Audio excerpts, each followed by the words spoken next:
আসসালামু আলাইকুম। ৫০তম BCS preliminary পরীক্ষায় বাংলা ভাষা ও সাহিত্য থেকে আসা প্রশ্নগুলোর ব্যাখ্যা বিশ্লেষণ সহ সমাধান করব। সমাধানে এসএ স্টাডি কেয়ার। ১ নম্বর প্রশ্ন, জসিমউদ্দিনের কবর কবিতাটি কোন পত্রিকায় প্রথম প্রকাশিত হয়?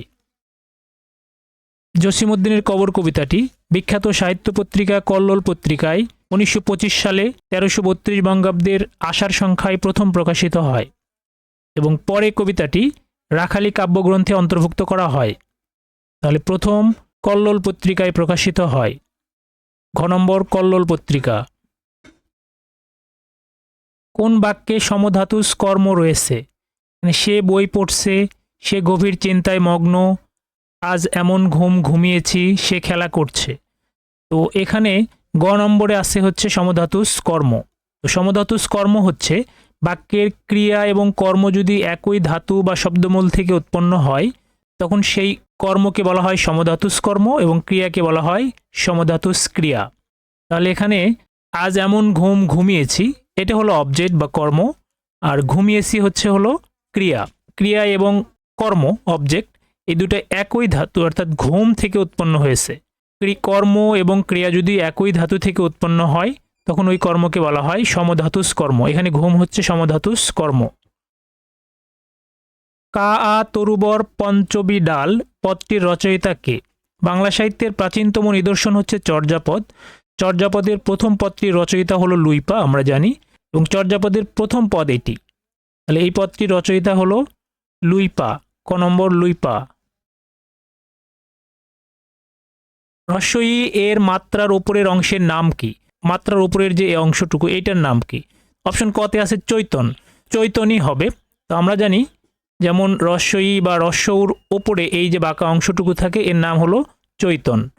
তাহলে এটা হলো চৈতন, আনসার হবে চৈতন। অপরদিকে আকরি হচ্ছে আমরা যখন ক বর্ণ লিখব, এই যে ক বর্ণ লিখতে গিয়ে এই পাশে বাঁকা যে অংশটুকু আমরা দেই এটাকেই বলা হয় আকরি। ক বা ধ লিখতে গিয়েও আমরা আকরি ব্যবহার করি। এবং পাগড়ি হচ্ছে আমরা ও লিখতে গেলে এই যে উপরের যে অংশটুকু একে বলা হয় পাগড়ি। তাহলে ই মাত্রার উপরের অংশের নাম হচ্ছে চৈতন। পরমেশ শব্দটির সঠিক সন্ধি বিচ্ছেদ কোনটি? এটা হবে পরম যোগ ইস। খ নম্বর, এটা স্বরসন্ধির উদাহরণ। এখানে অ যোগ ই এই দুটি মিলে হয়েছে এ। তাহলে পরম যোগ ইস, খ নম্বর। ময়মনসিংহ গীতিকা কতটি ভাষায় অনুদিত হয়েছে? ডক্টর দীনেশচন্দ্র সেন সম্পাদিত এবং চন্দ্রকুমার দে সংগৃহীত ময়মনসিংহ গীতিকা একটি গানের সংকলন যেটি 23টি ভাষায় অনুদিত হয়েছে। তাহলে এখানে হবে 23টি ভাষা। ক নম্বর 23টি ভাষায় অনুদিত হয়েছে। কোন গুচ্ছের সবগুলো বানানই শুদ্ধ? এখানে সারথি বানানটা ভুল আছে, এখানে হ্রস্ব-ই-কার হবে সারথি। এখানে নিরীহ বানানটা ঠিক আছে, নিরোগ বানানটিও শুদ্ধ। খ অপশনে প্রমাণ বানানে দন্তন্য হবে না মূর্ধন্য হবে, এখানে মূর্ধন্য হবে, এই বানানটি ভুল। এবং অঙ্গন বানানটি ঠিক আছে, দর্পণ বানানটিও শুদ্ধ। অপশন গতে অনাথা শুদ্ধ, সুকণ্ঠী শুদ্ধ, অনুষ্ঠেয় হয় না, এটা অনুষ্ঠেয় হবে, মূর্ধন্য শয়ে ঠ হবে, এটা ভুল। এবং ঘ অপশনে একত্রিত ঠিক আছে, স্থায়িত্ব ঠিক আছে, অর্ধাঙ্গিনীও ঠিক আছে। তাহলে সবগুলো বানান শুদ্ধ হচ্ছে ঘ অপশনে। পুঁথি সাহিত্যের প্রাচীনতম লেখক কে? আরব এবং পারস্যের ইতিহাস যুদ্ধ কাহিনী নিয়ে রচিত পুঁথি সাহিত্যের প্রাচীন লেখক হচ্ছে ফকির গরিবুল্লাহ। তাহলে এখানে হবে ফকির গরিবুল্লাহ। ৯ নম্বর প্রশ্ন, ১৩৫০ বঙ্গাব্দের দুর্ভিক্ষ নিয়ে রচিত উপন্যাস কোনটি? ৫০-এর মন্বন্তর বা ১৩৫০ বঙ্গাব্দের দুর্ভিক্ষ নিয়ে রচিত বিভূতিভূষণের বিখ্যাত উপন্যাস হচ্ছে অশনি সংকেত। তাহলে এখানে হবে অশনি সংকেত। খ নম্বর অশনি সংকেত। মা তার সন্তানদের ভালোবাসেন এটি কোন ধরনের বাক্য? তো এখানে আছে ইচ্ছাসূচক, এটা ইচ্ছাসূচক নয়, অনুজ্ঞাসূচক। অনুজ্ঞাসূচক বাক্য হচ্ছে আদেশ, অনুরোধ, উপদেশ বোঝায়, এটাও না। প্রশ্নবোধকও হবে না, এবং এটি হবে অস্তিবাচক বাক্য। তাহলে এটা হবে অস্তিবাচক বা হ্যাঁবাচক বাক্য। বেতার ও বিপত্নিক শব্দ দুটি কোন সমাসের উদাহরণ? বেতার হচ্ছে বে অর্থাৎ নেই তার যার, বেতার, এটা হচ্ছে নয় তৎপুরুষ সমাস। এবং বিপত্নিক, বি অর্থাৎ বিগত হয়েছে পত্নী যার, বিপত্নিক, এটা হলো বহুব্রীহি সমাস। যদিও নবম দশম শ্রেণীর ব্যাকরণ বই অনুসারে বেতার হলো বহুব্রীহি সমাস। এখানে আমরা যেহেতু প্রথম অংশে বহুব্রীহি কোথাও নেই, তাহলে আমরা নয় তৎপুরুষ এবং বহুব্রীহি দেব, অর্থাৎ বেতার হচ্ছে নয় তৎপুরুষ, বিপত্নিক হচ্ছে বহুব্রীহি। তাহলে অ্যান্সার হবে ক নম্বর। ঢাকা মুসলিম সাহিত্য সমাজ কত সালে প্রতিষ্ঠিত হয়? ডক্টর মোহাম্মদ শহীদুল্লাহর সভাপতিত্বে 1926 সালের 19 জানুয়ারি ঢাকা বিশ্ববিদ্যালয়ে ঢাকা মুসলিম সাহিত্য সমাজ প্রতিষ্ঠিত হয়। তাহলে এখানে আনসার হবে 1926 সালে, খ নম্বর 1926। আকাশ ও পৃথিবীর অন্তরাল এক কথায় প্রকাশ করলে সঠিক উত্তর কি হবে? এখানে স্ফুলিঙ্গ, রোদসী, পিতপ, আরক্ত। আমরা জানি রোদসী হচ্ছে আকাশ ও পৃথিবী, এবং আকাশ ও পৃথিবীর অন্তরাল বোঝালে হবে ক্রন্দসী। তো এখানে যেহেতু ক্রন্দসী নেই, তাহলে আমরা অ্যান্সার দেব রোদসী। রাজপথ শব্দের ব্যাসবাক্য কোনটি? রাজা ও পথ, বিশাল পথ, রাজার পথ, পথের রাজা। এটা হবে পথের রাজা, ষষ্ঠী তৎপুরুষ সমাস, পথের রাজা। কোন বানানটি শুদ্ধ? অপশন কতে আছে নিশিথিনী, এটা ভুল বানান, এটা হবে নিশিথিনী, দন্ত নয় রস্যই, তালব্য শয়ে দীর্ঘই, থয় রস্যই, দন্ত নয় দীর্ঘই, নিশিথিনী। কথোপকথন বানানটি শুদ্ধ, এটা ঠিক আছে। পিপিলিকা বানানটি ভুল, পিপিলিকা বানান হবে পয় রস্যই, পয় দীর্ঘই, লয় রস্যই, কয় আকার, পিপিলিকা। সমীচীন বানানটি অশুদ্ধ, এটা হবে দন্ত স, ময়ে দীর্ঘই, চয় দীর্ঘই, দন্ত ন, সমীচীন। তাহলে এখানে সঠিক অ্যান্সার হবে কথোপকথন। বাংলা পুঁথি সাহিত্যের উদাহরণ কোনটি? বাংলা পুঁথি সাহিত্যের শ্রেষ্ঠ উদাহরণ হচ্ছে ফকির গরিবুল্লাহ রচিত আমির হামজা। তাহলে এখানে অ্যান্সার হবে খ নম্বর আমির হামজা। প্রাচ্য শব্দের বিপরীত শব্দ কোনটি? প্রাচ্য শব্দের অর্থ হলো পূর্ব দিক, এবং এর বিপরীত শব্দ হবে অপশন কতে আছে প্রতীচ্য, এটাই হবে বিপরীত শব্দ, অর্থাৎ পশ্চিম দিক। ক নম্বর হলো প্রতীচ্য, প্রাচ্যের বিপরীত শব্দ হবে প্রতীচ্য। ফিকা কমলা রং, এখানে ফিকা অর্থ কি? এটা হচ্ছে অনুজ্জ্বল বোঝাচ্ছে এখানে, তাহলে ফিকা অর্থ অনুজ্জ্বল কমলা রং, তাহলে এখানে অ্যান্সার হবে ক নম্বর অনুজ্জ্বল। কোনটি বাউল গানের বৈশিষ্ট্য?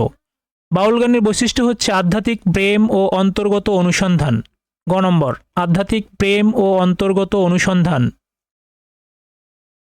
মুক্তিযুদ্ধকে উপজীব্য করে যাত্রা উপন্যাসটি লিখেছেন? মুক্তিযুদ্ধকে উপজীব্য করে শওকত আলী যাত্রা উপন্যাসটি লিখেছেন, যেটি প্রথম প্রকাশিত হয় 1976 সালে। তাহলে এখানে হবে খ নম্বর শওকত আলী। কোন কবি মজলুম আদিব ছদ্মনামে কবিতা লিখতেন? কবি শামসুর রহমান 1971 সালে কলকাতার দেশ পত্রিকায় মজলুম আদিব ছদ্মনামে লিখতেন।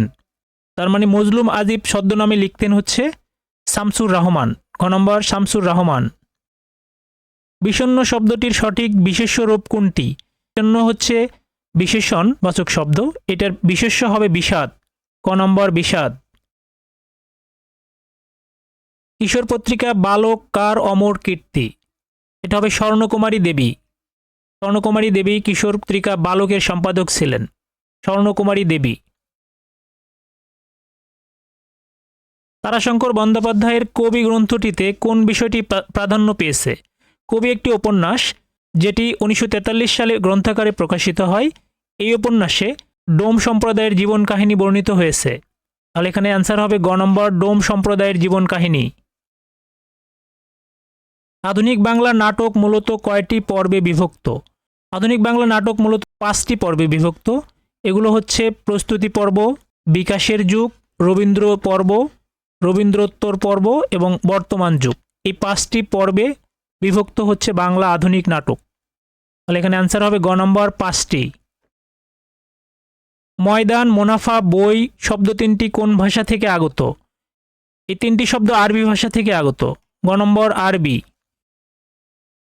একটি স্বরধ্বনির প্রভাবে শব্দে অপর স্বরের পরিবর্তন ঘটলে তাকে বলে স্বরসঙ্গীতি, ঘ নম্বর স্বরসঙ্গীতি। যেমন দেশি থেকে দিশি, এটা হলো স্বরসঙ্গীতির উদাহরণ। তাহলে এখানে অ্যান্সার হবে স্বরসঙ্গীতি। কোনটি কাজী নজরুল ইসলামের প্রবন্ধ গ্রন্থ? মৃত্যুখোদা হচ্ছে কাজী নজরুল ইসলামের উপন্যাস, সিন্ধু হিন্দোল হচ্ছে কাব্য, যোগবাণী হচ্ছে প্রবন্ধ গ্রন্থ, তাহলে অ্যান্সার হবে গ নম্বর যোগবাণী। অপরদিকে অগ্নিবীণাও কাব্য, তাহলে প্রবন্ধ গ্রন্থ হবে যোগবাণী। স্বর্গ শব্দের সঠিক সমর্থক শব্দ জোড়া কোনটি? অপশন কতে আছে হরিদস্য। হরিদস্য শব্দের অর্থ হচ্ছে সূর্য। বিবোদন শব্দের অর্থ হচ্ছে শক্তিমান। এখানে ক্ষিতি অর্থ পৃথিবী এবং উর্বী অর্থ পৃথিবী। দিনমণি হচ্ছে সূর্য। দীননাথ হলো দরিদ্রের প্রভু। অপশন ঘতে ত্রিদীপ হচ্ছে স্বর্গ।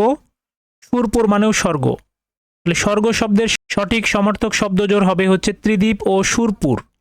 ঘ নম্বর ত্রিদীপ ও সুরপুর। কোনটি ভাতের প্রতিশব্দ? এখানে অলিপিক বলে কোনো শব্দ নেই। প্রভঞ্জন হচ্ছে বাতাস, মহি হচ্ছে পৃথিবী এবং তণ্ডুল মানে হচ্ছে চাল অথবা ভাত। তাহলে এখানে ভাতের প্রতিশব্দ হবে তণ্ডুল।